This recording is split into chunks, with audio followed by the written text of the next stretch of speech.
Treviso blindata oggi pomeriggio per il sit-in dei centri sociali dopo lo sgombero dello stabile ex Croce Rossa, forze dell'ordine in tenuta antisommossa.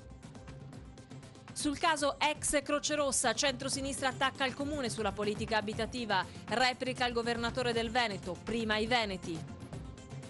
Buonasera a tutti telespettatori e ben ritrovati con l'edizione trevigiana dei telegiornali di Antenna 3 Nord-Est. In apertura torniamo ad occuparci dello sgombro coatto dei 24 immigrati che vivevano abusivamente presso l'ex sede della Croce Rossa a Treviso. Imponente schieramento delle forze dell'ordine anche quest'oggi per fronteggiare gli immigrati che reclamavano il diritto ad una casa. Tutti i dettagli nel nostro servizio d'apertura.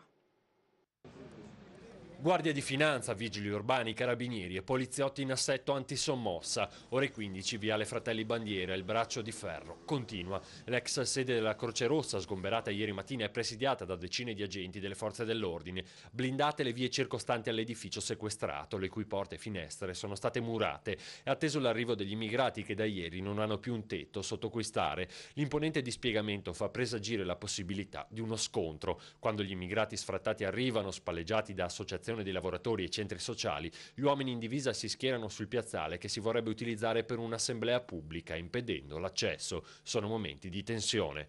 E non vogliamo di niente, adesso è il momento devi pagare il contributo e andiamo via perché questa politica da noi è scaduta. Se hanno la droga, siamo puliti! Non vuoi che paghi le tasse per il tuo posto a paga?